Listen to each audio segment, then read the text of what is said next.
Welcome to the Gooder Podcast, where we talk with powerhouse women in CPG about their journeys to success.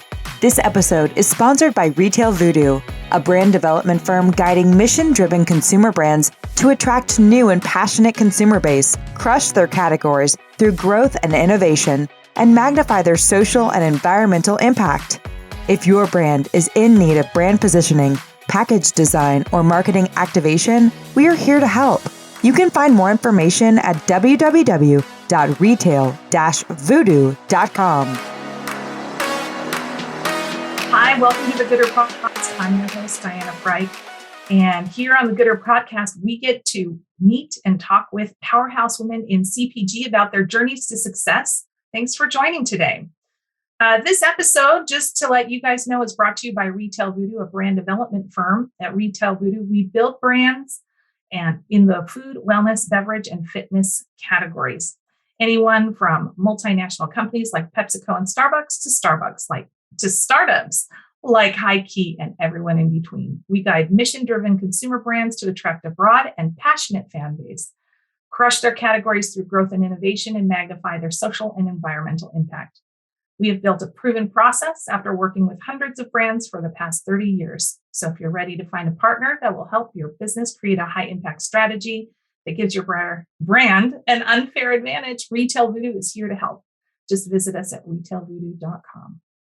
Well, before introducing you to today's guest, I want to give a big thank you to Jane Miller of Lily's Sweets, the better for you chocolate sweets and treats brand challenging the sugar-free market category.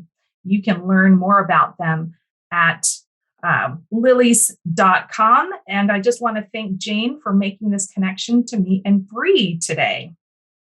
So, hi, Jane.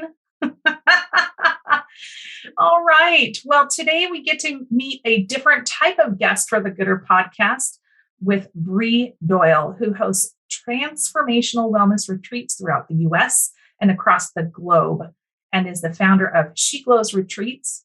She specializes in curating mental and emotional wellness curriculum for groups, conscious companies, schools, and individuals. A yoga and meditation teacher for over 20 years, Brie is a leader in the health and wellness space who helps people heal their past and reclaim their power. Her book, You Should Leave Now, Going on a Retreat to Find Your Way Back to Yourself, comes out next week. This week, it just came out. Next week. Comes out next week. Next week. Oh, okay. I have an advanced copy. So, hey. She lives in Boulder, Colorado with her husband and 3 kids. Well, hello, Brie. How are you today? Hi, Diana. Thanks so much for having me. How's Boulder? Boulder is good. We've been getting lots of rain, which is nice, actually. Usually it's so hot. I mean, it's about to be hot, but it's nice. Okay. Well, so what is hot for you? Yeah, I guess I've heard you guys have had really, really hot. So I guess I shouldn't even, like upper 90s, but yeah, it's hot, tolerable. But not Seattle hot. Is it muggy? No. So again, we have dry heat. So I think it makes it so much easier. It makes it so much easier. Yeah. Well, I wanted to bring you on today simply because I think there's in this book, when it was introduced to me in this book, and then as I started scanning through it and reading it, I was noticing there's so much of what you talk about that would be really valuable to our audience, really regardless of gender, but specifically to those women who are operating at the highest level of executive leadership. And I thought it would be kind of a nice break for us to talk about kind of self-care in a different way. So as I always like to start a podcast, I'm wondering, could you give us a little bit more about what you're up to? Maybe start with She Glows Retreats, since that's kind of where your book originated from. Yeah, sure. So I started She Glows. I guess the starting all happened back in 2016. And at that point, my kids were really young and I was kind of struggling personally. I had left my career as a teacher and I was home with my kids who were young because my husband was traveling quite a lot. And I was just in a kind of a dark place. I felt sad all the time and I had no energy. And, I felt confused and a bit lost with what my next steps would be. So I had this historical practice of going on personal retreats, and I hadn't done it in a while because my kids are so young, but but so then I reached out to I spoke with my husband and I was like, I think I need to go on a retreat right now. So I went. And what I realized is not that there was something wrong with me, but that I had just been hemorrhaging all my energy onto everyone else. Yeah. So I came home and I was like, I know I'm not the only one who has this challenge. I know I'm not the only one who's feeling lost or confused or really depleted, So I decided I'd start hosting retreats from that point. And it just started with one retreat annually that I would do. I'm now hoping to fill that one retreat. And it's just kind of scaled from that point, which has been awesome. So now I host retreats all over the place and all different themes and different amounts of time. Some will be a week long and some will be like just a weekend or even a day. So, yeah. Can you share maybe share what retreat, the definition of a retreat, I think, because I think there's a lot of people out there that have an idea of what a retreat is. And I think it could be sensationalized through media. Maybe you could talk a little bit about how simple a retreat can actually be. Absolutely. And that's really one of my missions is to make it accessible to all people.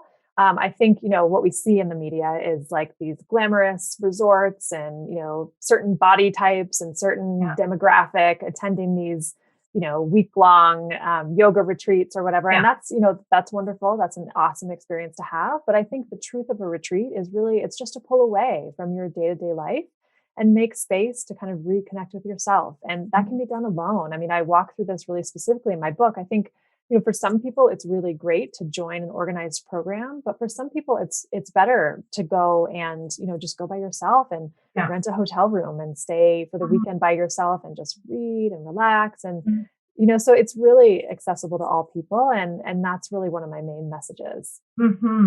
And I've even seen some women and men, frankly, who maybe a different kind of retreat would be being in the Pacific Northwest. There's a lot of people that hike on their own out here. And that is kind of their retreat and release at the same time. Like it could be that simple, right?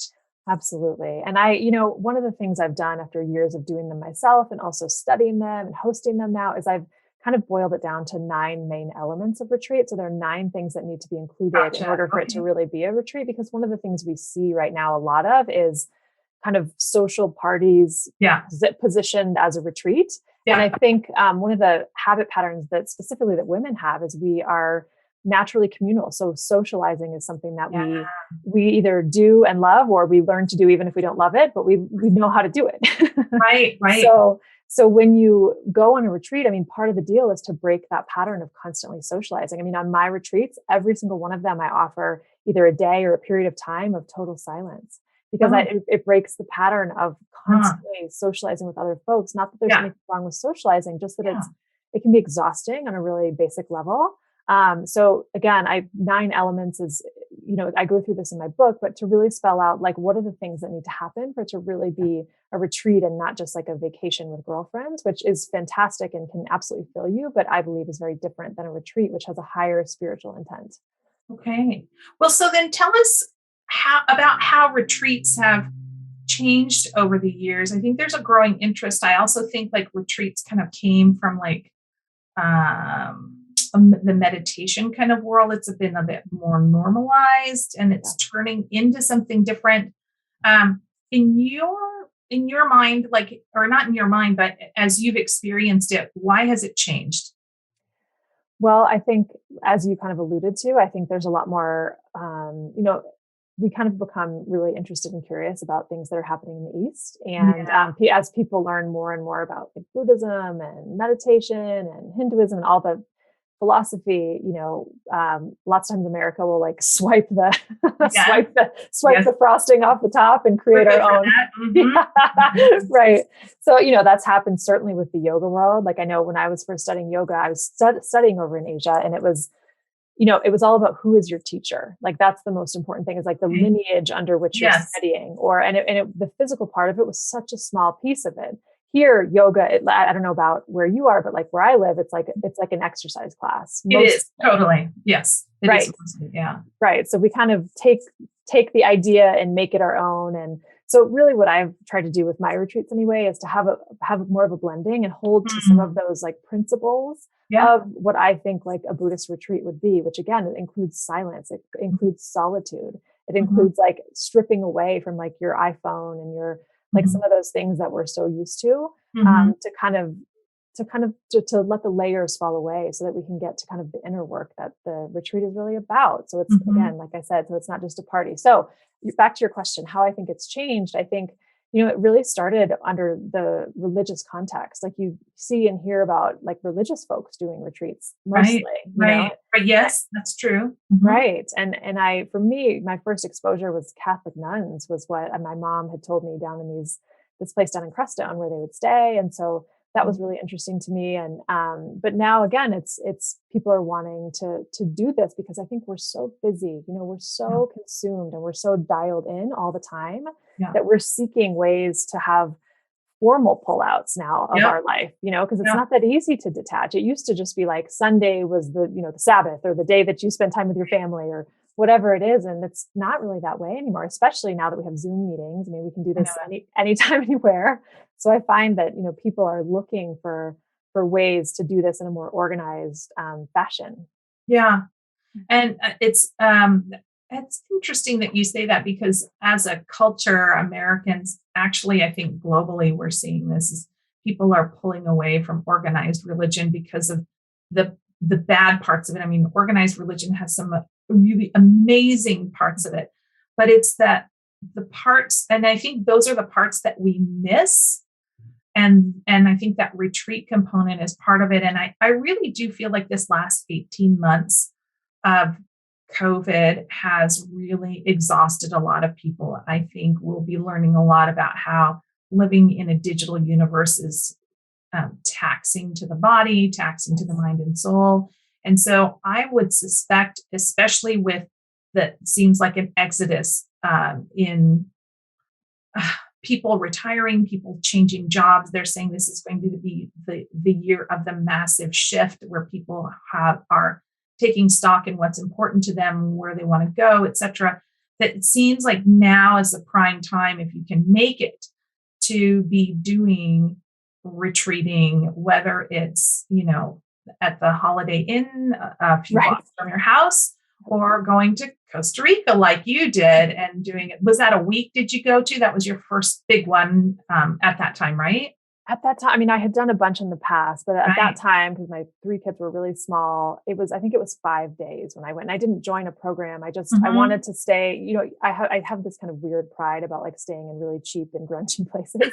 But this time I was just so tuckered out that I was like, I want to stay in a nice place. I'm going to do, So I did that for 5 days and I was like, wow, okay, like everything's fine. Like I'm fine, and I, in the past I've used retreating as like a tool for healing. And even now, but I think now that I know the practice so well, I can use it for inspiration too. Like whenever I am seeking, like you were saying, like, a new job or like, what's the next move for me? Like, I think it's a great way to kind of learn to hear your own voice again. Mm-hmm. Yeah. Well, so can you tell us a little bit about those early days? Now you went to Costa Rica and then the evolution of this new opportunity, this new world for you. Can you share a little bit about what that was like and some of the wins and maybe some of the hurdles that you experienced in this transition? Yeah. So starting my business, I identify much more as a creative. I mean, my background, I was a teacher for a long time and I'm a writer as well. I write fiction. So that's really where I had poured all of my energy. So business was not something that I even had on my radar, but it's something that just kind of naturally came along because I would come back from a retreat and women specifically would be like, where did you just go? What were you just doing? Asking all these questions like, and your husband was fine with that, and I was like, people are really curious about this and interested in this. So I kind of started to perk up and not only that, I used to be a tour guide too. So it was kind of like all of the things I loved were compiled into one thing. But so much learning and growth just because it was a new avenue for me, I hadn't had a website before. I hadn't, all these things that first time business owners have to go through, I went through, but it was so fun for me. I mean, it was exciting and I had a lot of passion for it because I knew and I saw how it could change people's lives. And I do still. I mean, every time I host a retreat, you see transformation and you're like, this is worth it. I mean, every time it's a lot of work, but it's worth it, Yeah. I'm in a different pain point now. It's grown rapidly. And so I had for a long time, I was like, I took pride in this like bootstrappy deal and I did everything myself. And, you learn quickly that like, you can't do that or you'll burn yourself out completely. Right. So I've hired some people. So I have some help, which is significant, which is great. So I'm just, what's great about it is because I don't have training in business. That's not like what I spent my whole life pursuing. I'm really open and I'm like, okay, let's just do this. Like what's needed, let's do it. I don't have all these ideas about how it has to be. And I think my creative background makes it fun and playful for me. So certainly it's a lot of work and there are times when it's hard, but generally speaking, it's been really fun. Well, you said something that I think is really important that I kind of want to reiterate to a lot of the people that are listening right now, because I had this conversation with Janet Lee, who I interviewed almost a year ago for the show. And we talked about the fact that women have a hard time accepting that that it's okay for us to hire help or to accept help just in general. And I think Jania Rocha from Bries Bites had the same thing because she comes from Brazil, and she said Americans are crazy. Like in Brazil, everybody has a nanny, everybody has a housekeeper, but for whatever reason, in the US, you guys are really like stubborn. I don't know what's wrong with you, but we can't grow in our careers and we can't have the biggest impact that we can have unless we accept the help and find the help. And I think that is, I don't know if you identified that as part of your retreat or if maybe you just gotten knocked down a little bit from a schedule often enough that you finally went, okay, I just gotta have some help here. It's definitely getting knocked down. I mean, I think it was learned by like, I can't do this anymore. I mean, I can't, it was my second retreat, I think. And I came home and I got pneumonia and I was out. Oh my gosh, you're kidding. Right. I mean, I was out for 6 weeks. Like, oh my gosh. Totally. I couldn't do anything. And so I was like, okay, like I can't do this anymore. Cause I put my heart and soul into this stuff. Yes. That's why it's so great and so meaningful. And yet, I can't be like running around helping people with their toilets. Right. So, but that's what I was doing at the beginning. Cause I just didn't, not that I didn't know, but I want to be accommodating and, especially when you're new, you want to like really leave an impression for people. I know. Yes. So, but I've learned and I'm grateful because now it's like I have 2 women who hold really, they're really good at their roles and it just alleviates so much for me. And they've been delightful. So, and we like have visions together. I mean, it's really awesome collaboration. So I'm really grateful. I think that there is, have you ever heard of Landmark? Oh yeah, of course. So I did Landmark, I want to say a long time ago, but I did Landmark kind of a little retreaty in some way, shape or form. Yes. A group thing. But one of the things that somebody told me there one time that sticks to me all the time is that, Diana, when you don't ask for help, when you don't accept help, you deny somebody else's ability or opportunity to be able to give in a way that is the most powerful for them. So like if I, just like, I'll use a really benign example. Like I use Instacart now, and I used to feel totally horrible. I am paying somebody to do my groceries. Right. When I put that Landmark filter on there, I'm like, I'm giving somebody the opportunity to make a side hustle. And I'm like, oh, well, when I had that epiphany, I started tipping more.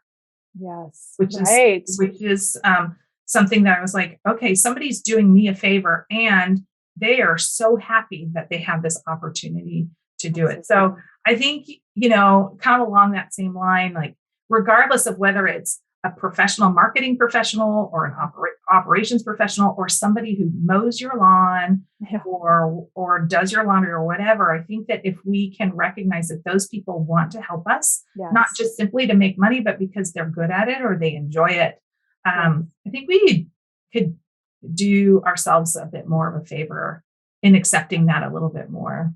100%. And, to piggyback on that, I feel like women, I have a whole retreat on the masculine and feminine energy and how and the interplay between those two and how that influences our intimate relationships. But we talk a lot about women can morph ourselves. To be really masculine, to be really feminine, and we kind of do that. Men tend to be more like they're born a certain way with a certain level of this much, and they kind of stick to that.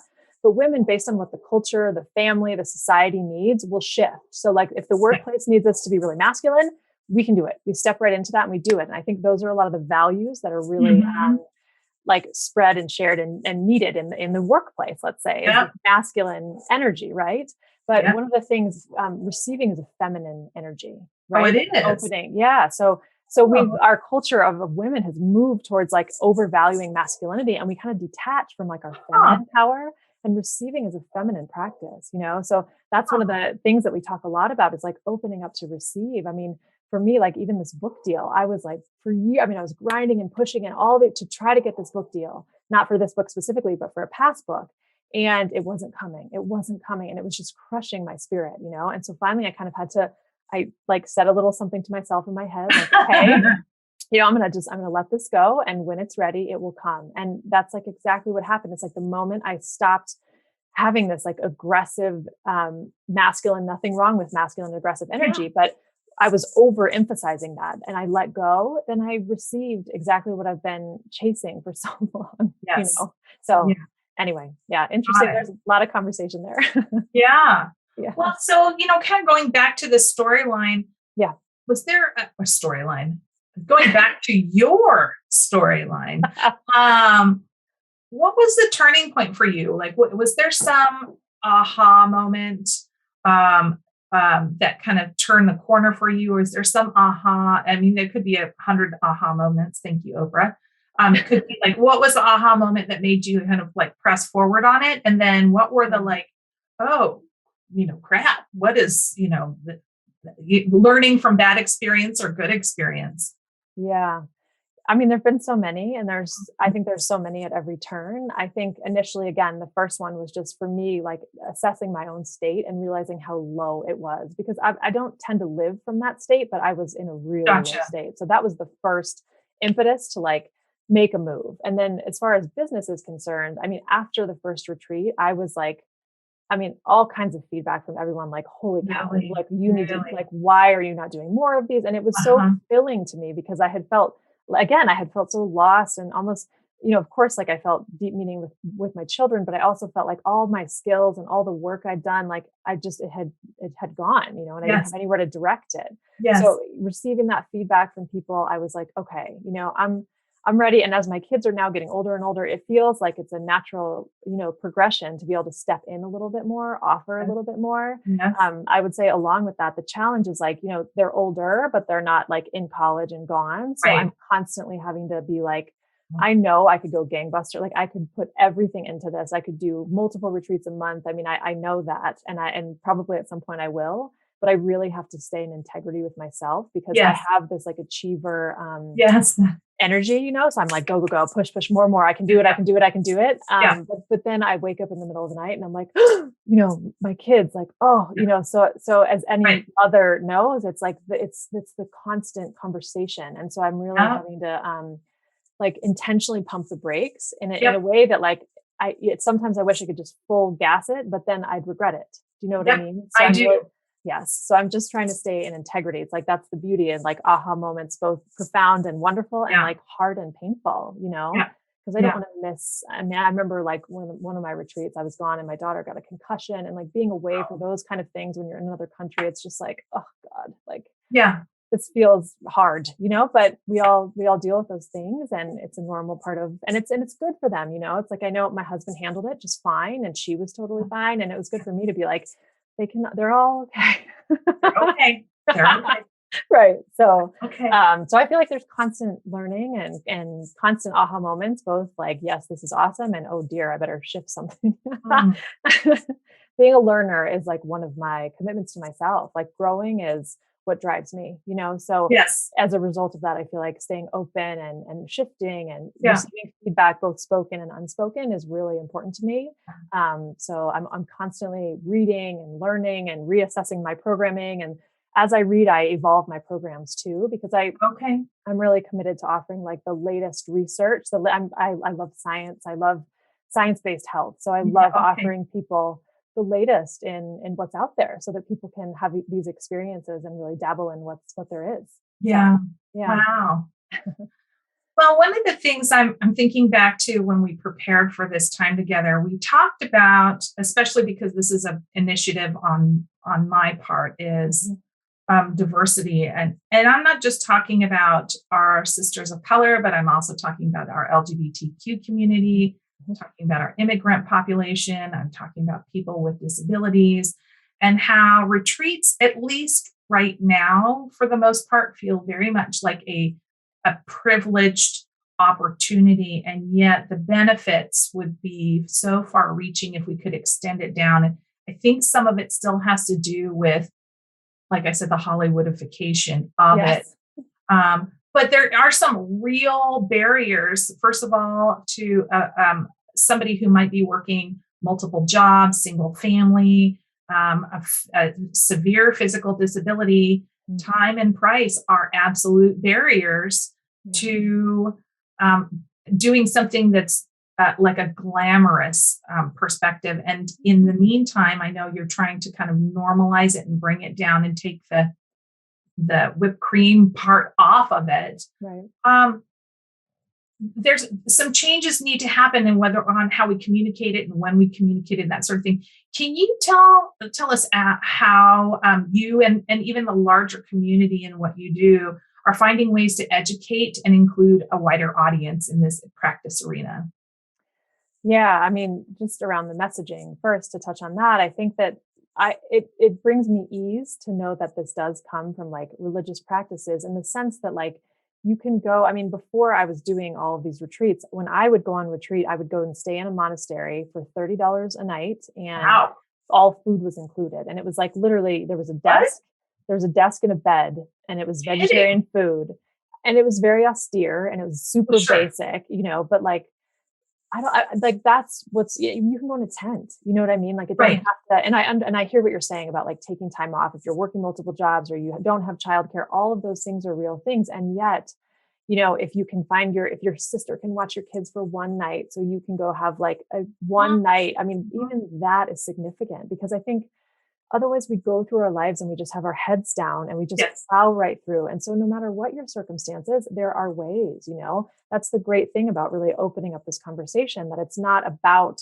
the place or anything. It's just about going inside of yourself. That's all. So it doesn't have to be so glamorous. And so I think that's really important. I mean, I have a blog that I do regularly, not in the summers because I take the summers off, but I do really regularly. And I speak about this a bit in my blogs too, because I do think I don't want costs to be prohibitive for folks. And I am having a big event on Tuesday, and I'm having a couple of people come on scholarship. I offer scholarships for my big Costa Rica retreat too, because that's a commitment I have as well, is that I believe that the people who probably need this the most, who could not the most, but the people who could benefit as much as anybody else can't make it because of those very reasons. So, I think we have to keep having this conversation. Certainly, like all the inequities that are present right now are not going to be all solved in one quick minute. But I think having a conversation like you're doing is so important, and just opening it up to all people and really starting to say, like, yes, I do have to work these two jobs, and I deserve a little space for myself too, no matter what, Yeah. Yeah. Well, let's talk a little bit about your book. As I flipped through it, and I was honest before we hopped on the call that I have only just started reading. And when I say only just reading it, I'm like 10 pages in, so I haven't got into the meat of it. But I have scanned the contents, and I'm curious. So you should leave now, going on a retreat to find your way back to yourself. So is this book a direct translation of the work that you've been doing with, from the retreat perspective, or is this something else?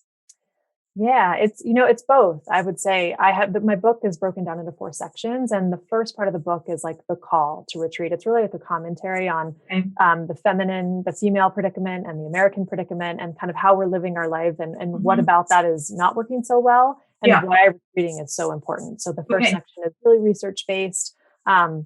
We don't get into that real heavy on my retreats necessarily.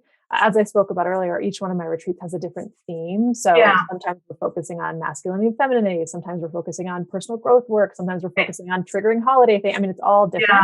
So the book is really, my hope is that someone could pick it up and read it. And from it, it'll motivate them to go on their own retreat. They have all the tools that they need to go and do it on their own, or they can figure out. So the second section is about the how to. So it's where you figure out, like, do I go by myself or do I go in an organized program? So it kind of walks you through, like, what do I need right now? And it'll change every time. One time it might be great to go on an organized one. But it might be good the next time to go on a solo one. I hope that retreating is more of a tool for people to use regularly as a proactive mental and emotional health piece, because that's the thing about mental and emotional health. We only hear the horrifying statistics. When we think of health, we think of like broccoli and skinny jeans. We don't think of like, mental health and what that really means. So all we hear are those statistics. So retreating is really a tool for being proactive. So the second section is all about that.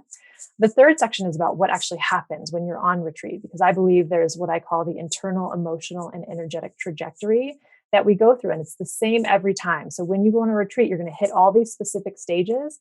I spell that out so that when you're on retreat and you're hitting one of the hard moments, it's not like, okay, well, I better leave, I'm done. Because those hard moments, that's right before you have your breakthrough. That's right before the moment comes. So spelling that out for folks makes it so, okay, this is normal. And I'm just I'm hitting my wall is how I phrase it. And then the final section is about transitioning home, because that's a real stage too that people don't generally talk about. You come home from this experience, you feel like your life is completely transformed or shifted, or you want to shift this and shift that. People ask you one question and then they're done. And that's fine, but it's hard sometimes when you're really trying to make significant changes. So the last section is about that. So it's, there's certainly lots of things that happen on my retreat that's in the book and examples and things like that, but it's its own entity too. It's really, the aim is to put retreating on the map as a tool for folks to use. Well, what I love about that is, again, kind of going back to what retreating is and what retreating isn't, it just is doubling down on the fact that you don't have to spend a lot of money in order for there to be a lot of value from it. And I love that you provide this, this great tool in order for people. It's a kind of like, it could almost be a 101, especially to the uninitiated. Like, here's what it could be. Like, you find you don't want to commit to it, just read through this, tell me what you think. I love it. And so why was it now? Why the book now?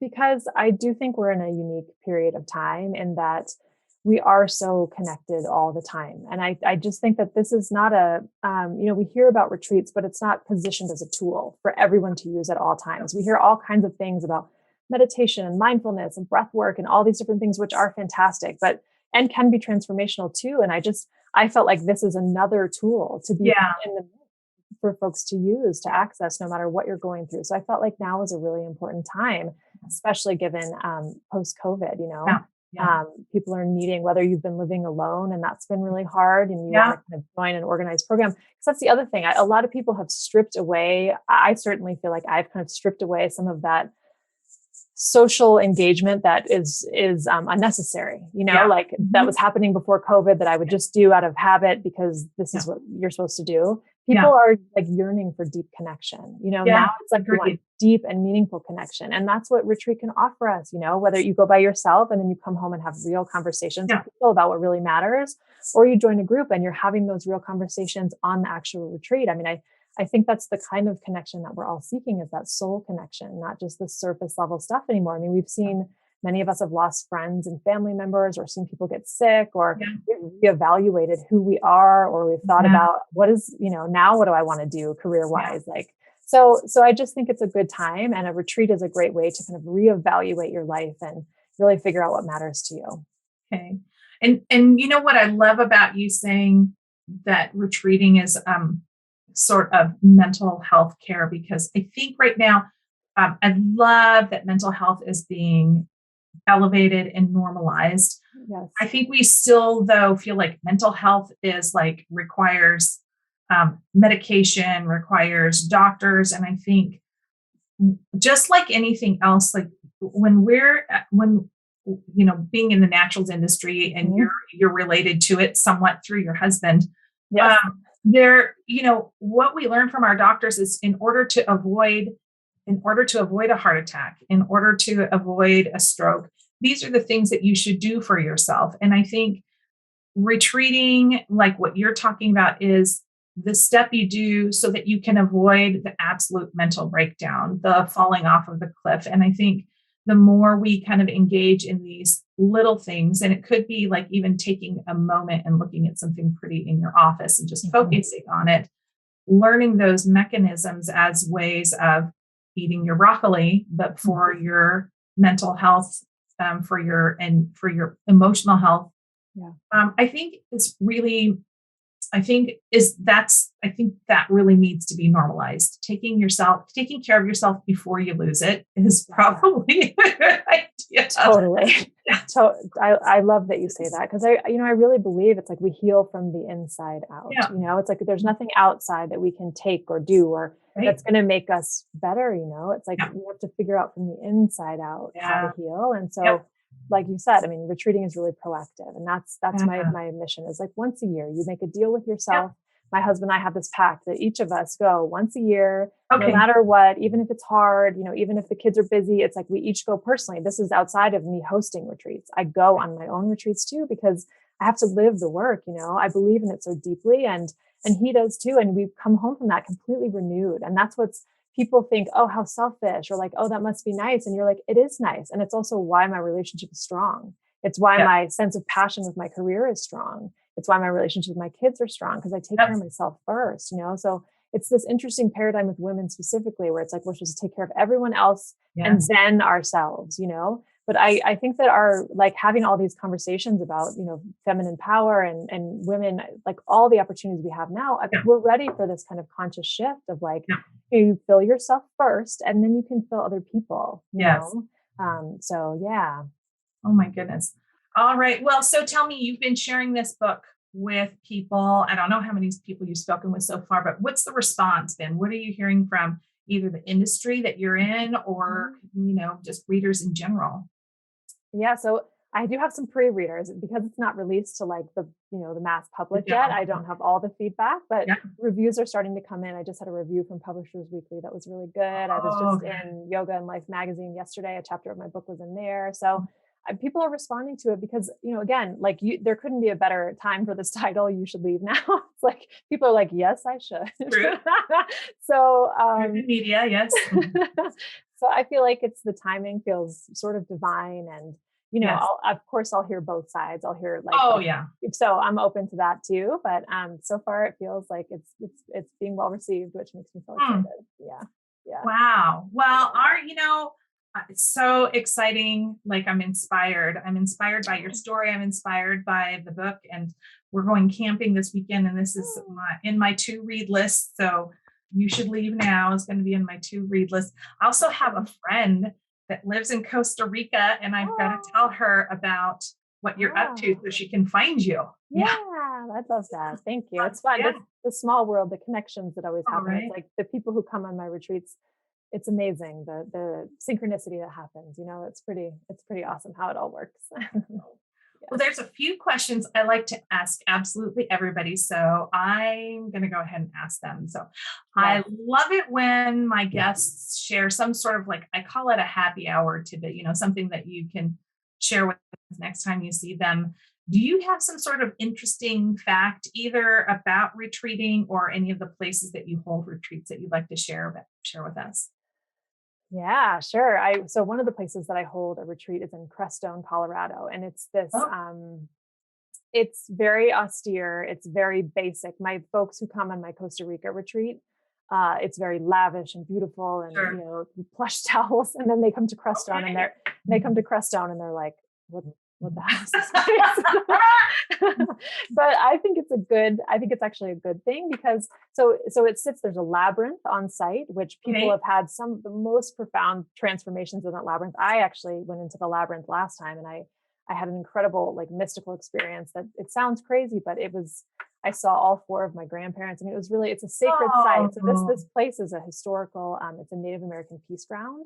Okay. So it's a place where Native Americans used to come through and people would have to drop their weapons because it was a sacred space, because it has healing waters on site. So again, like when you show up to this place, you're kind of like, what the heck is this place? It's not, gorgeous by any means, but you stay there a few days and your energy starts to shift. And so all the places that my little tidbit is like all the places that I choose for retreat. And I would suggest this for people too, to have some kind of like land resonance, some kind of energetic or, like hot springs are really nice. Or the place I go to in Costa Rica is, it's in the blue zones. The blue zones are the 6 places, in the world that have been identified where people live well over 100 years old. So it's in that Nicoya Peninsula. So every place I choose has some kind of like energetic resonance, because I think that really influences us, especially as we're stripping away from all the habits and the patterns that we're used to at home, all the phones and everything, to then kind of absorb the energy of the land is really important. So I like that Crestone place because I like to see the faces of people who have recently shown up to Costa Rica. And they show up and they're like, what? But then by the end, of course, everybody's like vibing at a whole different level. But Are there any other women leaders or rising stars in your world that you'd like to elevate or just simply publicly crush on? Who's doing great work out there that you would just like to shout out to? So many people, but as I was thinking about this, one woman that's really helped me tremendously, her name is Kat Karoy. And she has a program called the Instagram Makeover. And I'm in my 40s, and social media is not something that was like a natural part of my upbringing. So taking her course was so transformative for me, so helpful for me. And I have so much more confidence social media wise. Now I'm having other people help me with social media, but to get my brand really dialed online was an important step for me. And her course is so helpful in that. So I love Kat Karoy. She's like up and coming Instagram Makeover. She's amazing. Okay. Need some Instagram help. And it's like, her course is like $295 or something, just ridiculous. It's amazing. Really affordable. It's really affordable. And it's so great. I mean, it takes you through all the steps of really coming up with your brand. She calls it her brand soul essence. It's awesome. Yeah, specific for women. She's amazing. And then I have a friend, Julie Hudson, who just launched, it's called Purpose Breathwork. She's a breathwork teacher and she's fantastic. I know there are a lot of these up and coming, but she's so intentional, so beautiful with the work she puts out. She just is really, you feel good being around her. So she's another one. And then Melanie Cross, she has a company called Crossable Health. And she's a functional medicine nurse, and she uses alternative medicine, plant medicine, I guess, to all kinds of different things. But functional medicine is something that really interests me. It's really in line with, what I believe about healing and not needing all these external things these chemical things to heal ourselves. And so she speaks a lot about that. So I could go on. Brie Hill Creative is another one. She's an artist. So there's so many. That's awesome. Yeah. Oh. Yeah. Oh, great. Thank you for sharing that. Yeah. And, tell us what kind of trends or brands are you, this is usually a question that I, of course, ask my guests who are in the CPG space, but related to your industry and your category, what are you watching? So this was a hard question for me. I had to think on this for a long time because as you kind of suggested, brands, and my friends are going to laugh when they hear this because I am like the least brand conscious. I'm just a bit clueless about that, but I certainly follow, mental health statistics and trends and spiritual things on trends on that level, if that makes sense. Totally. So I'm really curious about the statistics there. Unfortunately, again, I do a lot of research and the hard things that are happening for people. So 10.3 billion adults have suicidal thoughts currently. 1 in 4 adults has a diagnosable mental health disease. And again, I've researched this stuff so that it helps inform the work that I do. So the trends that I follow are more like what's happening societally for folks. And, and so how can I help that? That's always the question I'm asking myself. What kind of experience can I create for people to really work with that? Because people don't tell us how to deal with loneliness or are constantly ruminating thoughts. There's not one direct way. So that's really what I aim to create. So not brand specific. I think Parsley Health is really cool. They have a really cool model of, it's functional medicine doctors, but it's all online. So you subscribe, because functional medicine doctors can be ridiculously expensive. Yeah. So you can subscribe to their program, and then you have like a monthly consult. I just think it's a really interesting and awesome way to make functional medicine more accessible to people, that you can't spend like $500 each appointment. So that's a really interesting brand and company that's growing so fast. So really cool. Yeah. Parsley Health, did you say? Parsley Health. Yeah. Robin something is the founder. I'm sorry, I can't remember her name, but okay. Yeah. I want to make sure that I heard that correctly. Okay. Well, thank you for that. I'll have to check it out. Yeah. Well, listen, we've been talking with Brie Doyle, the author of You Should Leave Now, the founder owner of She Glows Retreats. Brie, where can people learn about you if they want to find out more? Yeah. So I have a website, just briedoyle.com. And from there, you can get my book. You can see about my retreats. I do one-on-one soul sessions. I'll probably be moving slowly away from those just because life is picking up. But right now I'm still doing those, and I teach classes all around. And then I'm also on Instagram. That's my most active platform. And it's Wellbeing by Brie. So at Wellbeing by Brie. Yeah. So those are probably the two places where I'm most active. And again, if you subscribe to my website, then I send regular blogs, but not in the summer. Not in the summer. Okay. Not in the summer. Yeah. Oh, well, Brie, thank you so much for your time and all that you do for all of us out here.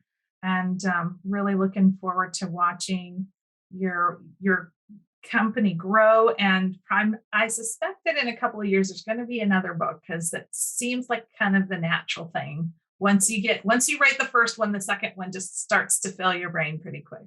Totally. Thank you so much. I'm honored to be here. Thanks for having me. You're welcome.